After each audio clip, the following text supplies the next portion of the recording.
Selamat datang di channel kami @radenmaswianto. Jangan lupa teman-teman tadi bisa subscribe buat kelanjutan isi konten ini, dan silakan kalau misalkan nanti disukai, Anda bisa share ke teman-teman yang lain. Dan yang perlu saya ingatkan adalah ambil yang positif dan tinggalkan yang negatif. Baik teman-teman, dari pertama sebelum saya melanjutkan, saya ingin membahas dulu tentang apa itu arti daripada meditasi ya. Karena sebagian besar mungkin teman-teman juga sudah menyadari artinya meditasi itu apa ya, kebanyakan orang-orang kan bilang meditasi adalah untuk mengheningkan cipta, buat apa namanya kepercayaan diri atau misalkan kepekaan batin dan lain-lain. Tapi kalau menurut saya sendiri, sini saya akan share tentang pengalaman dan tentang ajaran yang saya diajarkan oleh guru saya tentang semedi ataupun meditasi. Baik, pertamanya adalah kita membahas tentang semedi ya. Semedi ini adalah untuk memperkuat batin kita dan kemudian kita untuk mendekatkan kepada Sang Pencipta. Jadi kalau teman-teman mungkin asal tahu atau misalkan dari buku atau dari Google misalkan, itu memang banyak arti yang berbeda-beda ya. Tapi kalau dari saya sendiri, dulu saya dikasih tahu oleh guru spiritual saya, semedi itu sebenarnya berasal dari dua kata, sam dan adi. Jadi kalau sam itu artinya besar, kemudian adi artinya bagus atau indah. Yang artinya secara global mempunyai arti mereka yang bersemedi memiliki tujuan untuk meraih budi yang besar, bersih dan suci. Jadi intinya pelaku orang semedi sendiri itu menginginkan diri yang bersih. Itu ya teman-teman ya. Kemudian kalau kita kaitkan dengan budaya Jawa, di mana budaya Jawa ini kan sangat kental dengan kejawennya ya kalau bahasa kita. Dulu kalau zaman saya belajar ilmu kebatinan, di mana kebatinan Jawa ini puncaknya ada di semedi. Jadi mungkin teman-teman tahu yang mungkin juga pernah yang lakukan adalah meditasi, tapi sebenarnya meditasi dengan semedi itu berbeda, tapi perbedaannya tidak jauh, hanya saja pada konsep struktur ini, tingginya itu misalkan semacam awalnya bagaimana, kemudian akhirnya bagaimana itu ya. Sehingga begini teman-teman, kalau teman-teman tahu ya, untuk pertama itu kan kalau bahasa saya itu adalah perenungan teman-teman ya. Teman-teman mungkin tahu jika ada kesalahan atau ada apa itu kan teman-teman harus yang pertama adalah merenungkan diri kan. Nah sebenarnya di Jawa juga ada yang begitu. Jadi pertamanya adalah belajar untuk merenungkan diri. Jadi kita mencari tempat yang sepi, sunyi, kita menenangkan diri kan, supaya dapat pikiran kosong atau pikiran yang santai gitu kan, biar rileks gitu kan. Itu artinya perenungan. Tetapi juga jangan kosong. Artinya kosong itu bukan pikiran kita ya, tapi nafsu kita. Jadi bahasanya? Bahasa itu gini teman-teman. Mungkin kalau kita di Jawa maknanya suwung ya. Suwung itu ya kosong. Bukan berarti pikiran kita kosong, tetapi pikiran kita fokus ke satu titik, satu tujuan, dan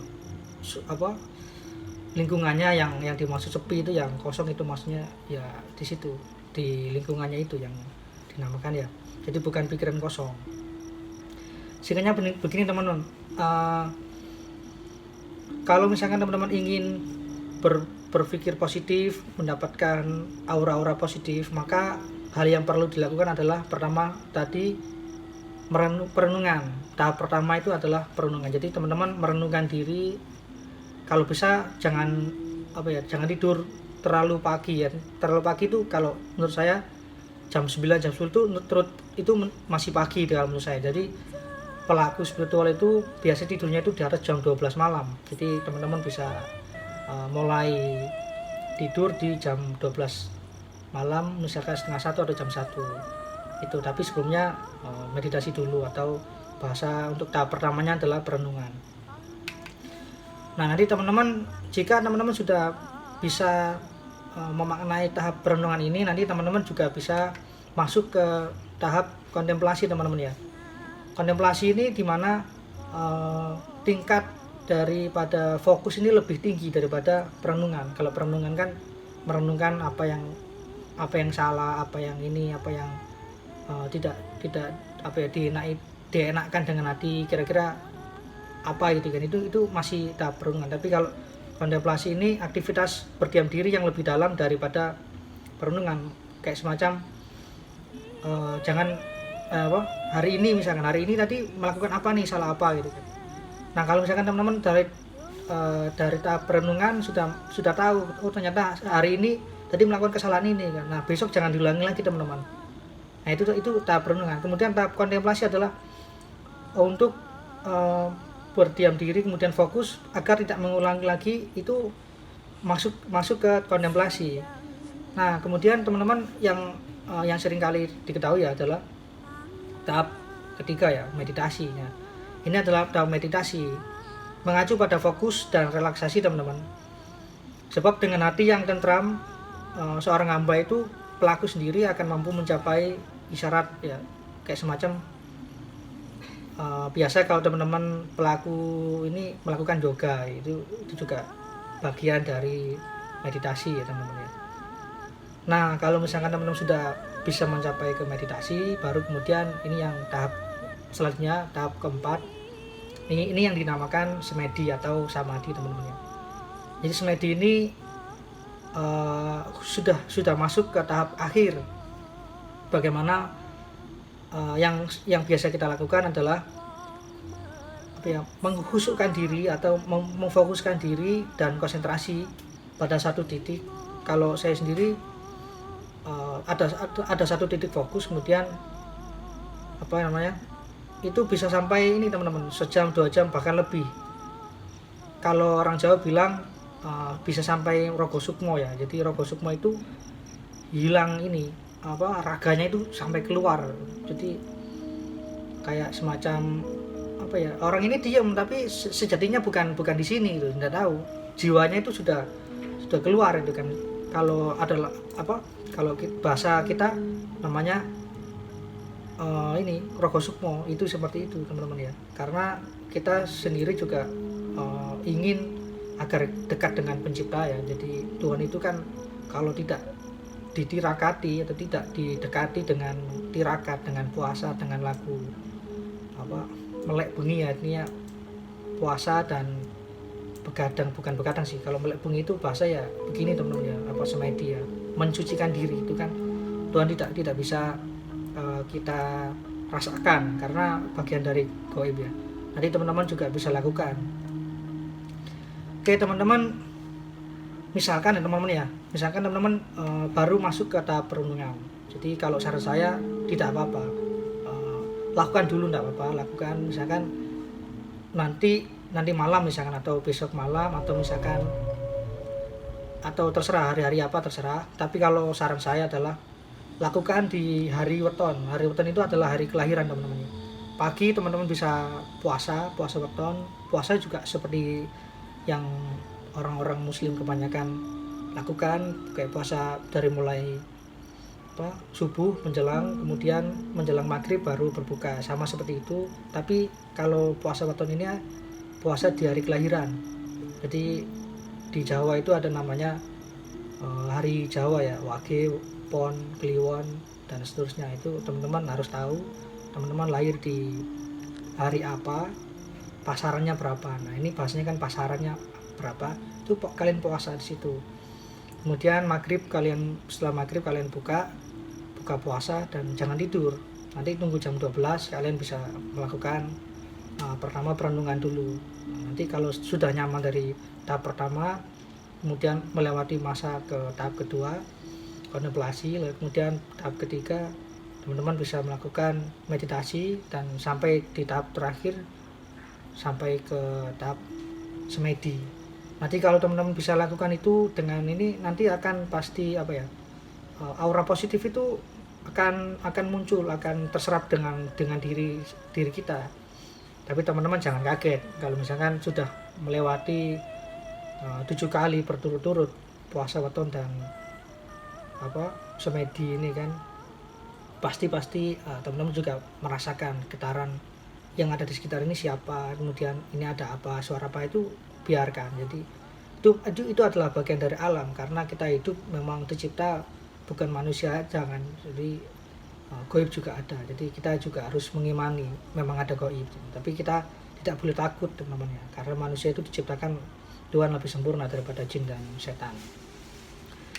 Oke teman-teman, mungkin ada yang pertanyaan soal bagaimana cara melakukan semedi yang baik dan benar gitu kan. Kalau sebenarnya semedi itu terserah ini sih, guru kita dulu mengajarkan bagaimana, kita tinggal mengamalkan. Jadi kalau saya sendiri caranya adalah duduk bersila teman-teman ya, duduk bersila, kemudian tangan juga bersedekap, kemudian memfokuskan pada satu titik. Kalau saya menitikan jalan nafas, ketika sudah ketahuan artinya sudah bisa fokus, kemudian bisa merasakan detak jantung, kemudian aliran darah ke tubuh kita itu berasa gitu kan. Kemudian nanti kalau setelah itu tetap fokus, jangan kosong, karena perbedaannya semedi dengan ngelamun itu ada di fokusnya. Kalau ngelamun itu teman-teman itu nggak ada fokus, maka jin setan itu bisa masuk ke tubuh kita. Tapi kalau semedi enggak, semedi itu tidak ada ceritanya orang pelaku semedi kemudian kerasukan, tidak ada. Karena apa? Karena masih fokus, masih ingat gitu kan. Teman-teman pasti berpikiran kan, bagaimana untuk melakukan pertama kali gitu kan. Kemudian bagaimana caranya, atau misalkan barangkali pas waktu pertama melakukan kemudian nanti ada gangguan gaib dan lain-lain. Itu tenang saja teman-teman, tidak akan terjadi, karena kalau selagi kita masih ingat ya, masih sadar ya kan, masih fokus, itu tidak ada yang bakal ganggu gitu. Karena kalau merasa sih memang iya, kalau merasa mungkin nanti teman-teman jika sudah melakukan, hawa di sekitar akan menjadi panas atau dingin, atau suara apa itu memang seringkali terjadi, dan itulah bukti kalau misalkan gaib itu ada gitu. Jadi jangan mentang-mentang manusia kemudian kita berinteraksi dengan manusia, sesama manusia, kemudian mengindahkan bahasa istilahnya, kalau di kita nggak ngereken sekitar ya. Jadi jangan seperti itu. Kita juga tetap harus tahu kan, bahwasanya kita hidup di sini juga bukan sendiri. Saya aja di sini bukan sendirian. Kalau teman-teman bisa lihat juga, mungkin di sekitar kita juga banyak yang lihat, banyak yang ikut, bahkan duduk bersama di sini. Itu tidak menjadi masalah selagi kita tidak melakukan kesalahan, dan mereka tidak ganggu juga tidak menjadi masalah tuh ya teman-teman. Ini yang pertama teman-teman ya. Lalu kemudian nanti jika teman-teman masih belum paham atau belum tahu caranya bagaimana, bisa lihat video saya yang berikutnya. Kalau video yang ini masih seputar ini dulu. Nanti kalau jika ada pertanyaan bisa teman-teman komentari di bawah. Kalau misalkan teman-teman ada keluhan, atau misalkan waktu pertama kali ada gangguan atau apa, nanti juga bisa konsultasi di nomor WhatsApp saya, nanti saya kasih di link ya. Oke teman-teman, saya berharap agar teman-teman bisa mengambil positifnya, dan teman-teman juga bisa mengambil yang negatifnya. Artinya kalau ini positif kalian bisa lakukan, kalau misalkan ini tidak bermanfaat juga ya biar ini tidak perlu saling mencela satu sama lain, karena sejatinya kita hidup adalah untuk bersama ya, untuk hidup bersama. Jadi tidak saling hasut gitu ya teman-teman ya. Baik teman-teman, untuk video kali ini saya akhiri di sini saja. Sampai bertemu kembali di lain kesempatan.